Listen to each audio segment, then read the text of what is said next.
กรรมาธิการเผยแพร่ศีลธรรมและปฏิบัติกรรมฐานส่วนกลางได้ลงสุกยุ่งเวียกงานอพส9ตัวเมืองและภาคส่วนที่เกี่ยวข้องที่เมืองสังทองนครหลวงเวียงจันทร์โดยการเป็นประธานพระอาจารย์ใหญ่ปอมหาเวทมะเสนัยห้องประธานอพสส่วนกลางองค์ซี่นำเวียกงานกรรมาธิการเผยแพร่ศีลธรรมและปฏิบัติกรรมฐานส่วนกลางคณะนำพระสงฆ์เข้าร่วมพระอาจารย์ใหญ่ศรีทนสยามวงศ์สอน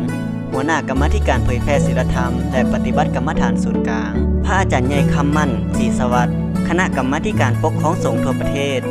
พระอาจารย์ใหญ่บุญทวีประสิทธิศักดิ์หัวหน้ากรรมาธิการสาธารณูปการพระอาจารย์ใหญ่ภูสวรรค์พันธบุรีหัวหน้ากรรมาธิการศึกษาสงฆ์ทั่วประเทศพระอาจารย์ใหญ่คำบันวรเดชรองประธานอพสนครหลวงพระอาจารย์ใหญ่โสภาพรไซประเสริฐประธานอพสเมืองสังทองและคณะกรรมาธิการเผยแพร่ศีลธรรมและปฏิบัติกรรมฐานส่วนกลาง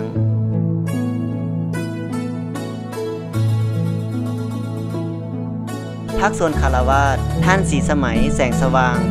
ห้องหัวหน้ากรมศาสนาศูนย์กลางแนวเราสร้างชาติท่านศรีวรวิชาการกรมเวียกงานชนเผ่าและศาสนากระทรวงภายในท่านศรีเพชรธรรมวงศ์ห้องประธานแนวเราสร้างชาตินครหลวงท่านสมเล็กวงศาห้องหัวหน้าแผนกภายในนครหลวงท่านคำมั่นจันทวงศ์ห้องแขนงศาสนาแนวเราสร้างชาตินครหลวงท่านดาววิเศษศรีบุญเฮืองหัวหน้าแขนงชนเผ่าและศาสนานครหลวง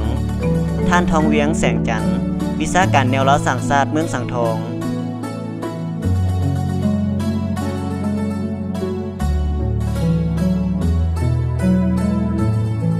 กองประชุมในครั้งนี้ได้ดำเนินไปด้วยบรรยากาศอันฟดฟื้นในการประกอบความคิดเห็น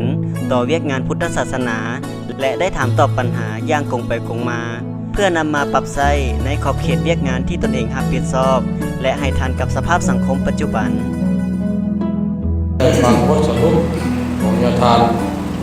ของพสเมืองก็มีจุดดีหลายอย่างในจุดดีนั้นก็ยังมีจุดอ่อนข้อข้างอยู่ซึ่งก็ได้ว่าเศร้านี้ว่าหนึ่งการประสานงานระหว่างพสยังเห็นได้ดีอันสองการประสานงานระหว่างภาคีที่เกี่ยวข้องโดยเฉพาะแนวราวสร้างชาติภายในแถลงข่าววัฒนธรรมของพสและภาคส่วนอื่นๆนี่นะก็ยังเห็นว่าได้ดีอันนี้เป็นจุดอ่อนที่เพิ่นว่าเศร้านี้อันที่สามยังมีภาคส่วนบางองค์ประพฤติปฏิบัติยังบ่สอดคล้องพยายามแก้ไขอันนี้เป็นจุดอ่อนที่เพิ่นได้ว่าเศร้านี้นอกจากนั้นก็ได้ฟังแผนการต่อหน้าของเพิ่นก็มีแผนการที่ดีของวัฒนธรรมทานแต่การจะได้ตามที่วางแผนไว้นั้นก็ต้องอาศัยครูบาอาจารย์อาศัยภาคส่วนที่เกี่ยวข้องซอยโดยเฉพาะเมืองเขาอยู่ชายแดนกันเมืองอยู่ชายแดนก็มีปัญหาหลายแนวมีปัญหาหลายแนวที่ผ่านมาทั้งหมดนี้ขอเรียกร้องทางฝ่ายเมืองซอยครูบาอาจารย์ในด้านนี้